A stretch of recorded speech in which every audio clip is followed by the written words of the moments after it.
Welcome back to Let's Have It Out. I am Kgabo Morifi, a research associate at the Tshwane University of Technology, and my guest my guest on this show is Njabulo Nzuza, the ANC Youth League Secretary General. Let's continue with our discussion. You can call us on 011-759-6340 to be part of the discussion. Njabulo. Yes. It's very interesting. There have been, calls that from young people that while they think that the manifestation of the EFF would have been the view that the ANC is configured in such a way that it stifles the youth voice. After the EFF, there's never been a youth voice. Well, there's always been a youth voice. It's a common question that we get asked all the time. Is the Youth League dead? Because that's where the direction is going. Mostly when that question is asked, it's going there. Let me tell you, you had an ANC Youth League that was very outspoken, very much in the media. But when you come to qualitative achievements on what they talked about, you will never see none. Let me talk about the issue of generational mix. That was all over when we were going to the NGC and also subsequently to the conference of the ANC. What you had was people who will just speak but not act. We are more about action. We introduced the issue of 20%. We lobbied the ANC. It happened. Those who were talking about generational mix before, it did not happen. We talk about scrapping of experience as a requirement for entry-level positions. It has happened. We went to the conference of the ANC and lobbied the ANC to support the call for land expropriation without compensation. It happened. We waged one of the most relentless struggles against ABSA, mobilizing thousands of young people to fight against ABSA. It happened. Those are achievements that are quantitative. So I do not know whether as society, do we want people who speak more or do we want people who achieve more and act more and deliver more? But for me, and I think for most of us, it should be about measuring the success of an organization through what it has been able to achieve, not how much it's able to loud hail on social media and in other media platforms. We have raised our issues sharply with the ANC, but we realize that and we are not going to throw stones to the ANC. We'll contribute constructively within the ANC because we do have platforms. And that is why we have seen the achievements we have seen today. Let's continue and take some callers. We have Alko Ngobeze from Gauteng. Alko, good evening. What is your question or comment? No, good evening, sir. My name is Alko Ngobese. I'm the Provincial Secretary of the IFPA in Gauteng. Now, my comment is that the first prize for any political party is to win the elections with the outright majority. That is the first prize. But as we all understand that we are living in a multi-party democracy in South Africa, now, this is a trend that you are seeing in the country.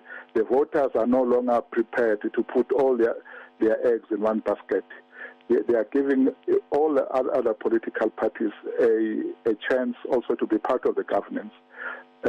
Yes, some parties, they will say it is bad, but for me, it's really with check and balances for all, not one party, the level of arrogance that we see from other parties as well when they're in power. I mean, the ANC were saying to us they will rule till the Jesus Christ comes back, but as you can see in Tshwane, Johannesburg, as well as in Ekurhuleni as well, they are in collision with other parties as well. So, to me, it's not a bad thing at all because the check and balances, people are able to say, all right, we're not putting our eggs in one basket. Our next caller is Sizwe from Durban. Sizwe, your question? Yes, the question and the comment that I want to, it's actually the comment. I find it very hypocritical of that ANC gentleman in the studio when he criticizes the EFF of voting with the DA in the municipalities. He must first get it right that it's not that we are in coalition. The EFF is not in coalition with the DA. They are voting with the DA. The hypocrisy I'm talking about is them in Canaland in the Western Cape. they are the people who are in a coalition with the same DA that they are criticizing.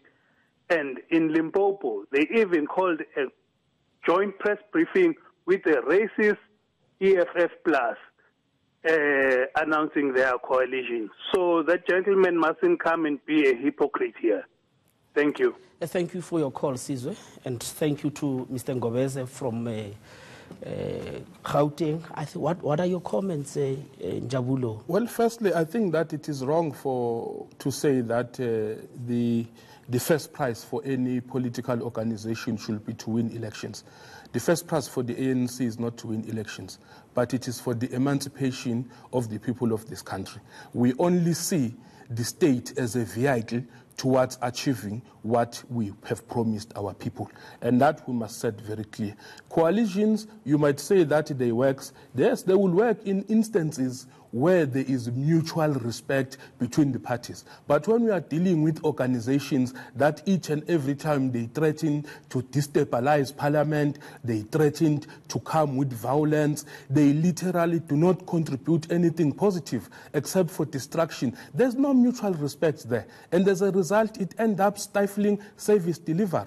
Tshwane right now is on the third quarter of its financial year, and they've only spent about 21% of its budget. Even that 21% is being spent on people who are already developed in the suburbs, rather than taking that budget and channeling it to the people where it matters to the most. So in these examples that I'm citing, it is clear that coalitions have not really worked that much. If you vote with an organization, you plan with it, you wake up with it, you decide with it, you are in coalition. You might be delusional thinking that you are not in coalition with the DA, whereas you are busy voting with the DA. Where we have actually, as the ANC, negotiated at some point with the EFF to say that they might consider coming through with the ANC, because it seems, even though I call them quasi-revolutionaries, because really I do not see them as revolutionaries. Okay, thank you, Njabulo. We take more of your calls and comments after the break.